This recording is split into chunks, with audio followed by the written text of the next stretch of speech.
Welcome back, ladies and gentlemen, to the podcast. I'm here with my co-host Ben. Hello, how are you guys doing? So today is a big week for the NFL. We have free agency, been lots of big moves already today on the first day. And the first NFL free move, agency, NFL free agency, just so people get it right. yes, It's NFL sorry, free NFL. agency. So the big news today has really been the Patriots have opened up their checkbook and written a check for basically every player. They have signed 4 players to I think like pretty massive deals today. They've signed hmm Jonnu Smith. Who else did they sign? Then they signed a lineman. I know they did Mm, that. Did they? Yeah. I don't know. They spent a lot of money, which is very unusual for Bill Belichick teams. They already had Cam Newton come back. Um, they left their guard. They let their guard walk, which was kind of like why. Yeah, And their they spend start that much guard. money. Jonnu Smith, Matt Judon. Oh yeah, that was Um, weird. That was weird. Like that seemed very uncharacteristically Patriot to spend a lot of money on an edge rusher. but I think you also got to look at it this way: they lost a couple of linemen as well. I mean, they lost Joe Thuney to the Chiefs, I believe it was. Yeah, but they do that all the time, and they just have another person just walk back in and replace them. Oh, Jalen Mills, a cornerback. I think That they was like a signed him as pretty well. massive contract, right? That didn't make too much sense to 4 me. years, 24 million, 9 million guaranteed. So not huge, but Oh, so 6 mil a year. That's not a lot. 4 mil or 4 year. So I mean, it's not terrible. But yeah, Patriots are opening up their checkbook. Oh, also they signed Devon Guchuk. Guchuk. Oh, the nose tackle.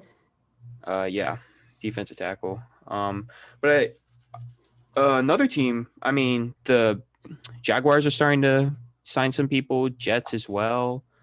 Who'd the Jaguars Chiefs. sign? They signed Jamal Agnew, and Oh, the return man. Roy Robertson Harris, defensive tackle. Are you so? How surprised are you with the Patriots signing, Ben? I mean, I kind of saw it coming, especially with how much cap space they had, and also knowing Bill Belichick. I think the biggest thing that the Patriots had against them was really their obviously some of the opt outs that they had.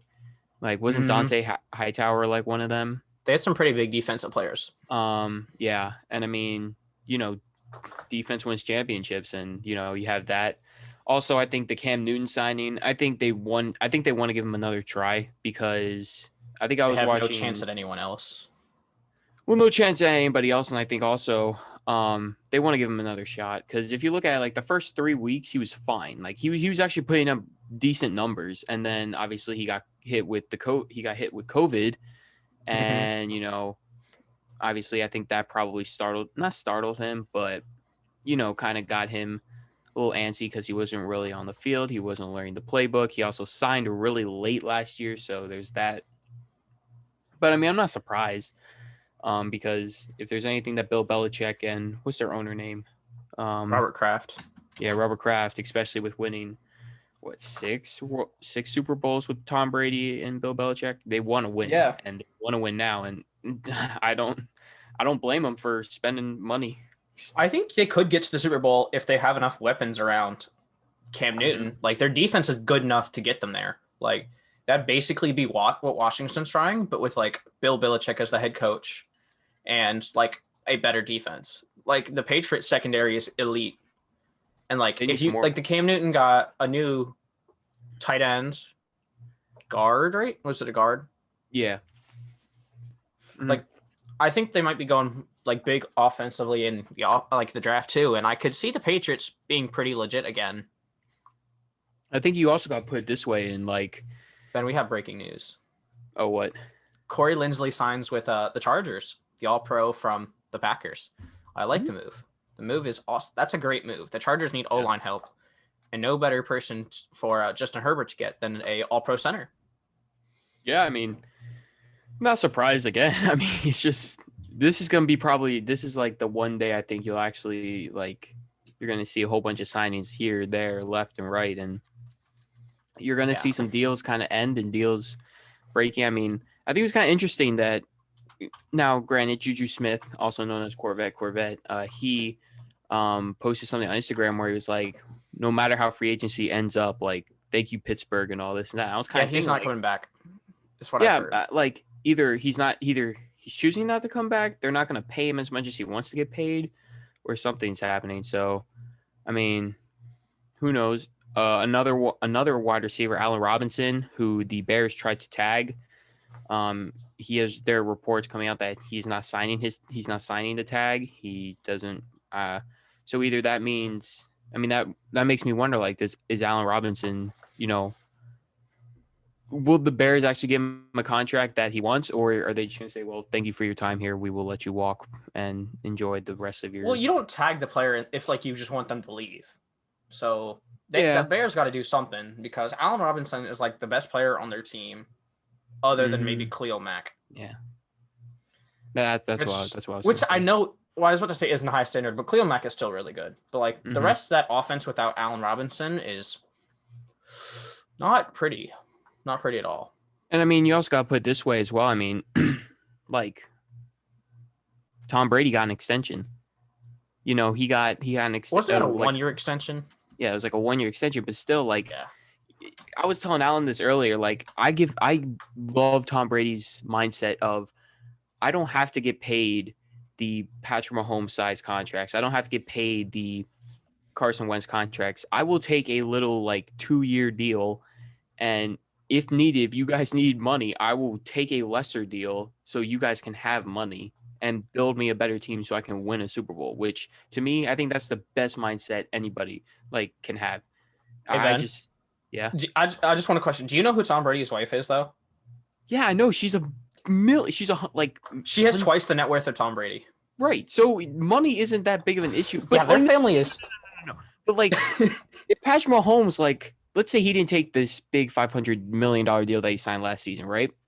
His wife isn't some model that, does this and that. She's a regular, well, I have no idea what his wife does. Soccer star or something? I know she played soccer in college, but still, like, I mean,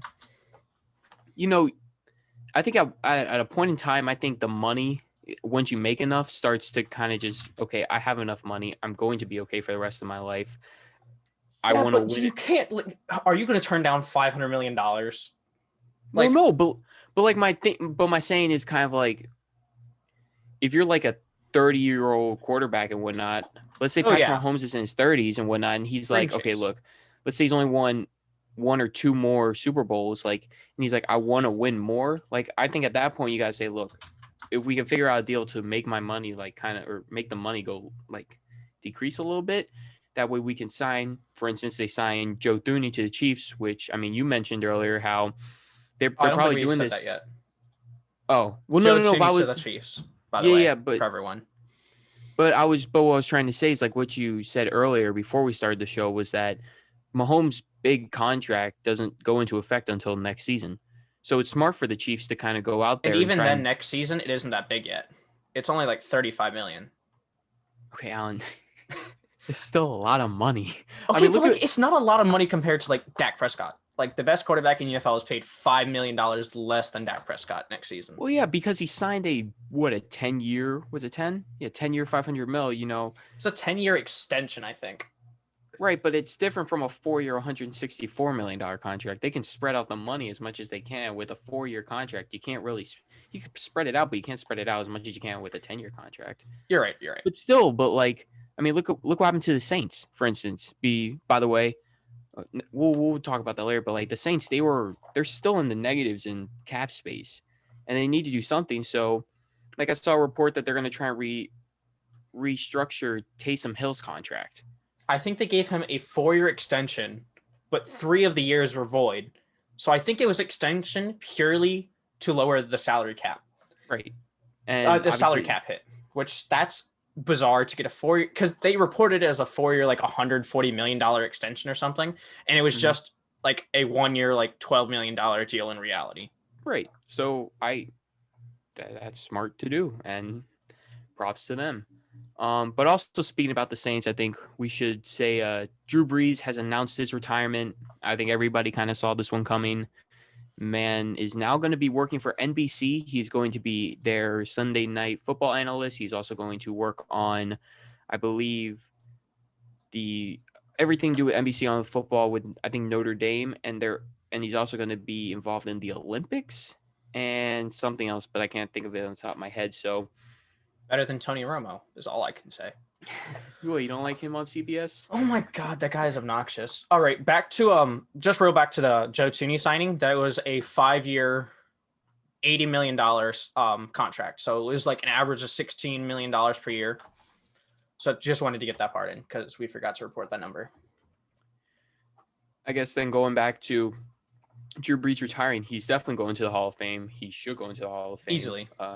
Yeah, I mean, he's had a heck of a career. Props to him. And Alan, I don't know if you knew this, but did you know Drew Brees almost never played college football? College football. In high school, his sophomore year, he didn't have any obviously scholarships. Poor him. Oh, poor him. Didn't have a scholarship in sophomore year. Well, no college was looking at him, and he was trying to ball out and ended up tearing his ACL. So he was out a little bit of his junior year, and his senior year, he balled out, got his high school to a state championship, won the state championship, and then was able to play on Purdue, and the rest is history. So kind of. You went to Purdue? Why did I not know that?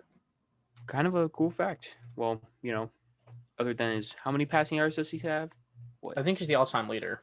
Yeah, so man is going to be happy with his kids, family, and yeah. So cool. So we have John Johnson signs with the Browns, who is the safety from the Rams, which makes a little bit of sense since the Browns are losing their safety. They're starting safety from last year. They're starting free safety.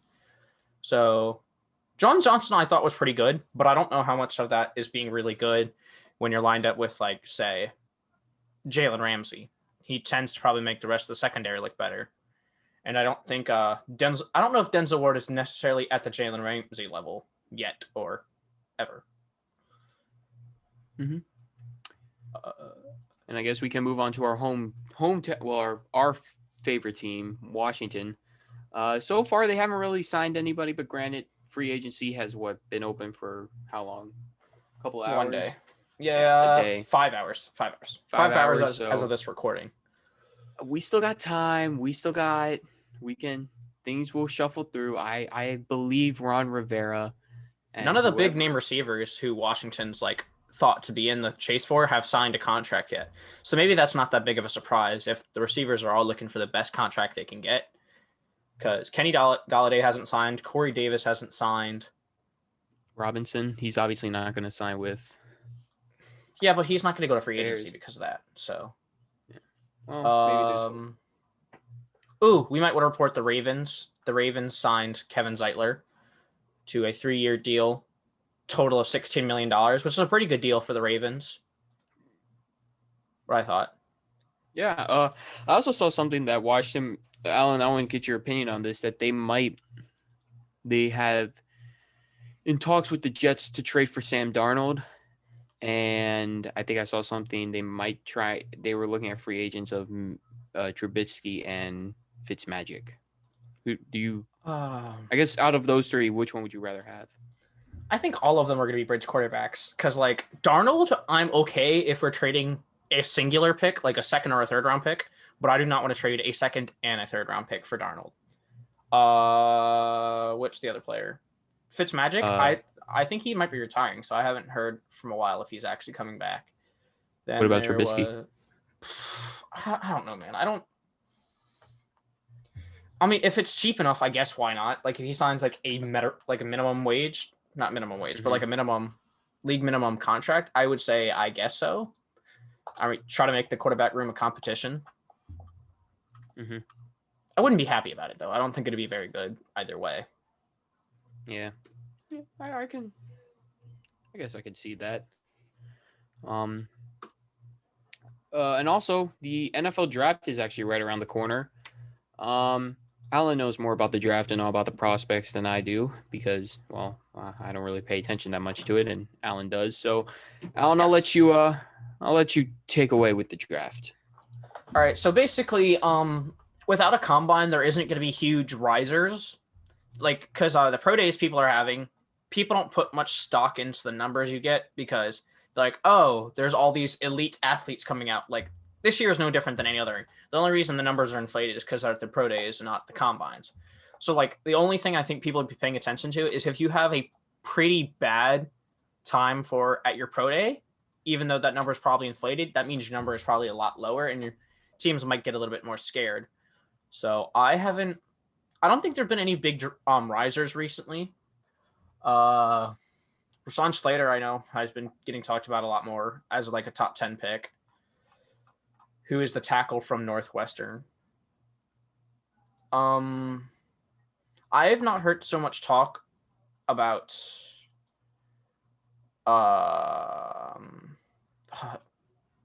Zach Wilson. I've heard a lot less talk about Zach Wilson being better than Trevor Lawrence.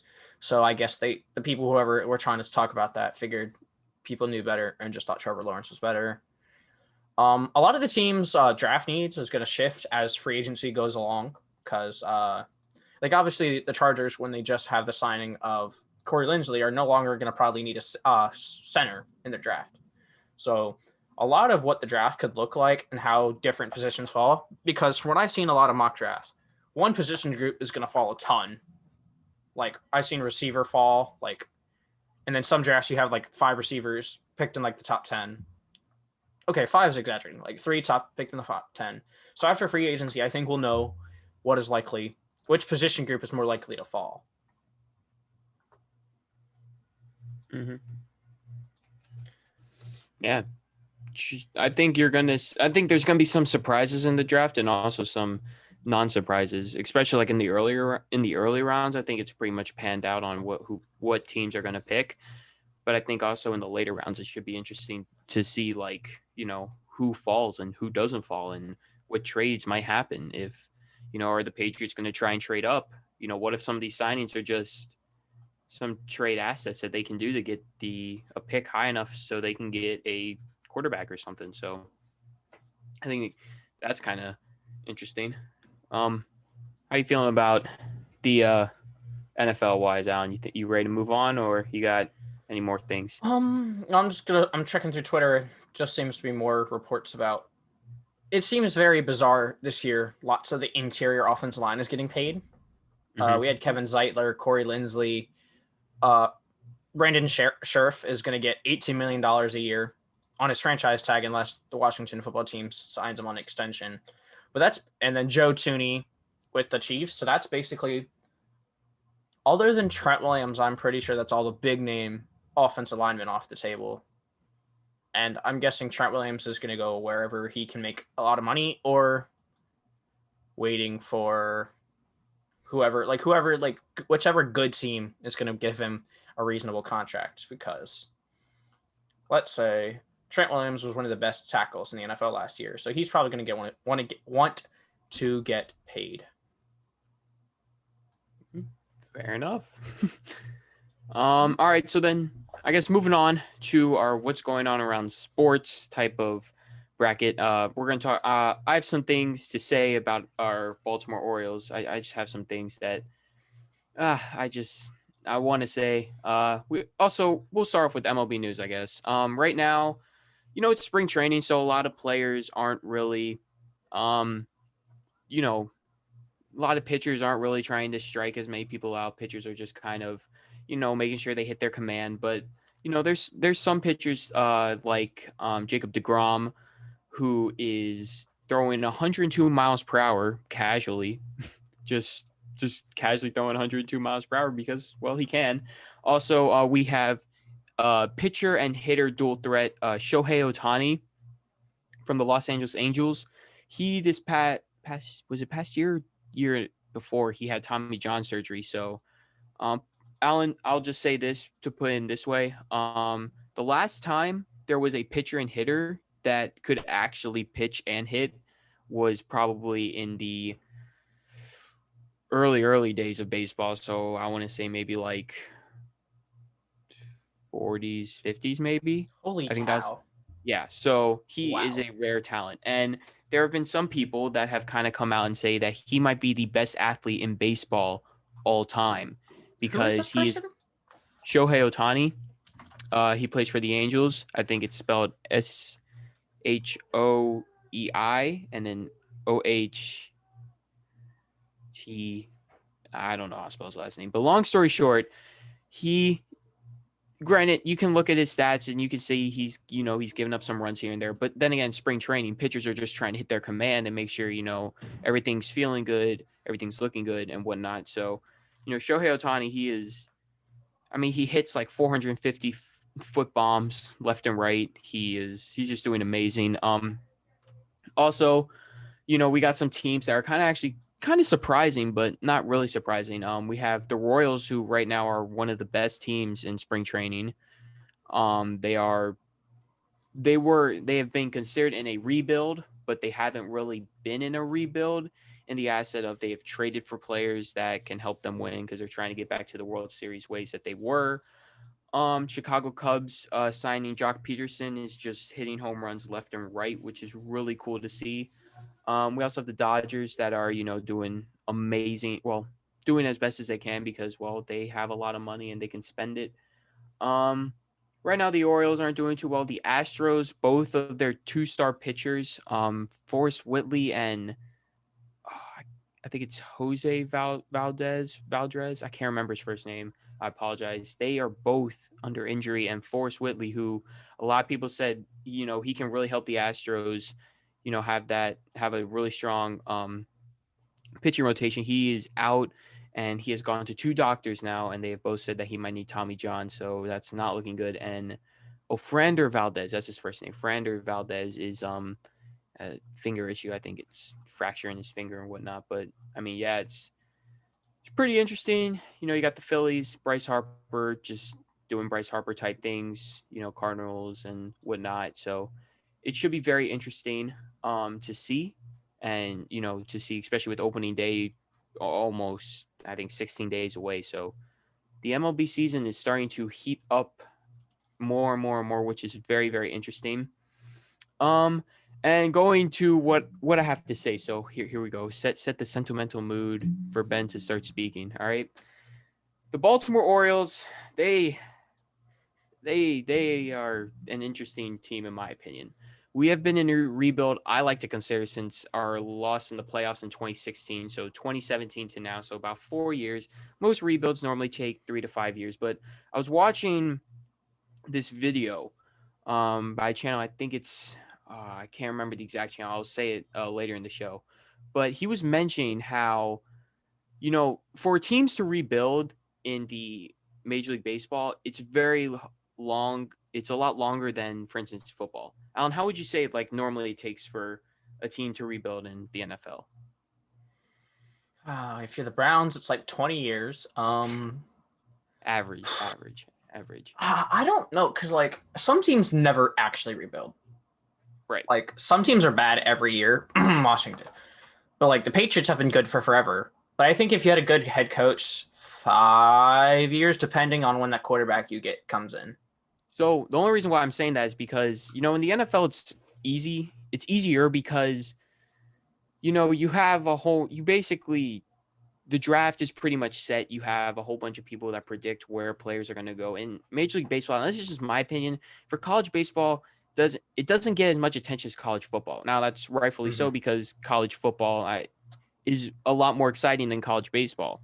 That's just I personally, that's it. You have stars like Trevor Lawrence and whatnot. Rather, you don't really hear about the new college baseball star that got picked number one. The only reason why I know him so much, Adley Rutschman, who was a couple of years ago, was because the Orioles selected him, and he has been hyped up ever since.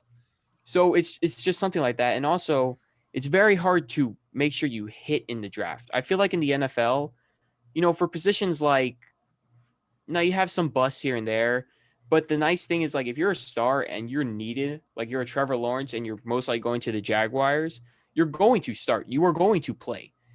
In baseball, you can be an 18-year-old and you can get selected, and you may never make it to the major leagues ever in your career. And you could be in the minor leagues for 10, 15. Well, yeah, that has never made sense to me.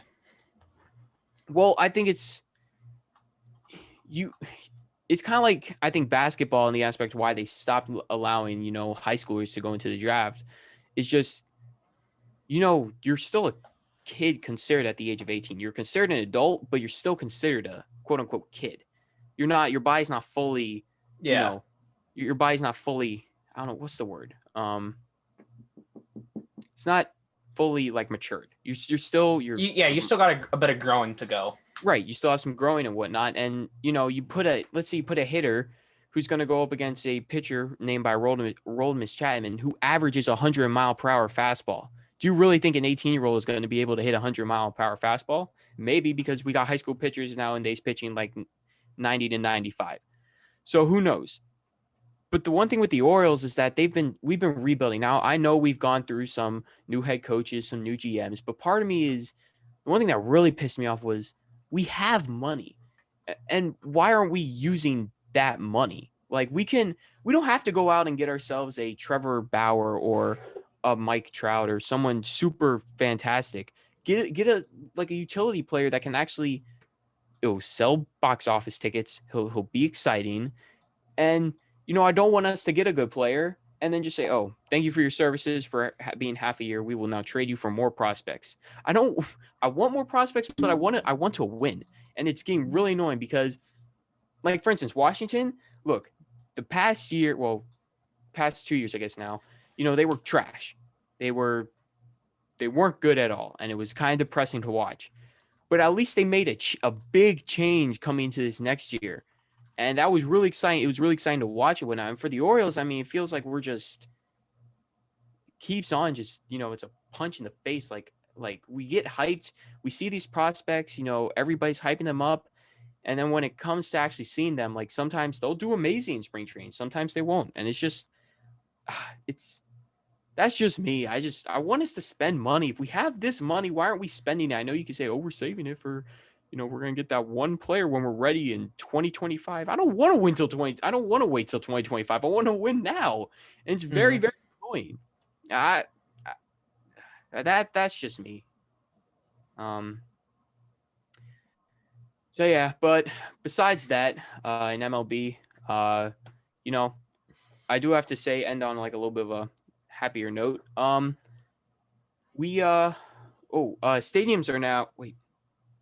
Stadiums are now open, and also, there's some backlash from it, but that'll be a question for Alan in that Ask Alan question segment. But we also have two nut shots that happened this past week in MLB.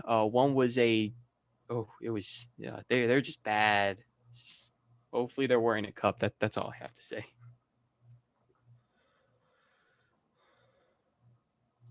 I guess moving on, we're going to be talking about the NBA. I mean, Alan, have you heard anything about the NBA recently or anything like that? Other than like the All-Star game, which I think we talked about last episode, whenever that was.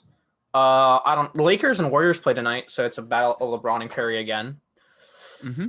Other than that, I know Joel Embiid suffered an injury. I have not heard whether or not it was serious or not yet. I hope not. Knee injury, right? But I think they said it was a strain and he needed to get an MRI, but I don't know if that's come back yet. Yikes. Well, I guess moving on to other basketball news, March Madness, the brackets have been set. The NCAA AA tournament is now set. It is ready to go. We have some teams that have not made it, actually. Duke is one of them. Duke has now ended their 25-year streak of being in the big dance. And the real reason why is COVID. Duke University has had a major outbreak. Thanks to, I think Duke officials are saying it's to frat and sorority houses partying. I think that's what I saw. Which is just really, it sucks for Duke because, well, they get to end their 25-year streak, and I guess that's it. And also Georgetown, they won the Big East, I think it is. Yeah, I think it's the Big East. So watch out for them in the coming, weeks and days for March Madness. Alan, do you have anything to say about it? I don't know. I don't really ever pay attention to March Madness. Never usually been my thing. I've known Georgetown has been in it, but I don't really care about Duke that much. Because Patrick Ewing, he's now like the first player / coach to win the Big East in both. So It's impressive. yeah. Okay, well, with that, we're going to go into Ask Alan, my favorite segment of questions. We actually have one question from the comment video last week. Alan, I kind of know this, and I know you pretty much know this. What's your favorite D1 school? That was the question. So are we talking in terms like all the sports? Because I think all the sports is different. Alabama's like, I know football wise, that's the person you go to, but they've done really well in basketball this year. Mm-hmm. So I would say because they're not. I don't know how they do wrestling wise. So Iowa always does really well with their like offensive line prospects. Mm-hmm. I don't know. I feel like that's loaded because like I don't know gymnastics very well, so I couldn't tell you like their diving teams or their soccer teams. But I would say I've thought about like I know Kentucky does fairly well both football and basketball wise. Duke I don't think has a very good football team, so I don't know. I would say that, but I'd have to say Alabama because Alabama seemed to have done pretty well basketball wise, and they just won the national championship in football. So, what would you be your D1 team? Probably Maryland for basketball. For football, LSU, I guess. I just like their colors. They have really cool colors. I don't really know that much about gymnastics, wrestling, hockey. I guess baseball, probably Maryland, just because, local. Yeah, I would choose Maryland for most things just because of hometown, but. Yeah. Okay, so we're going to kind of go back into what I said earlier about, a lot of the stadiums now reopening. Thanks to COVID starting to lighten up a little bit, knock on wood. Camden Yards is one of those stadiums. It's going to be open to about 25% capacity, but Texas Rangers Stadium in Arlington, with I think it's the governor that came out and said everything is reopened, no masks and whatnot, just everybody go have fun. They are opening up their stadium 100%. I guess we'll try and not keep this political, Alan, but I guess, yeah. What's one opinion that you got on that, I guess? I'm not sure if like 100% back open is the best idea. I think 25% is good. Happy to see Camden Yards is open. I've been there many times. It's always a fun place to go. Oh, yes, I have too. Yes, Ben. We know you go there like every single day. It's fine. But I think it's cool. I don't really go to that many sports games in person. Sports games, that sounds awful. Sports like matches, like baseball, football. So I don't know. I usually watch them on TV, so it hasn't usually made a difference to me. Right. So I think it's cool for the people who do go, like Ben, for instance. Okay. Moving on. The Bills have submitted a rule change proposal to the NFL. So this is the rundown. The Bills have submitted a rules change proposal to the NFL that would bar interviews for front office and coaching positions until after the conference title games, and hirings until after the Super Bowl. Owners could vote on it this offseason. Would be a big change. What is your reaction to that? I think it'd be a good change because like you always have all the teams in the playoffs having their coaches on their off days need to get interviewed, and that's probably really distracting. So I don't think it would. I know teams want to get like a head start, but I think it might make more sense to just wait till after the season is over. Yeah, I agree with you. Teams will always probably put new proposals in and whatnot, but I don't think a lot of them will get to go through. And moving on to our last question, Alan. So this is from FanDuel. They put this up. It said, pay one, trade one, release one. Quarterback edition.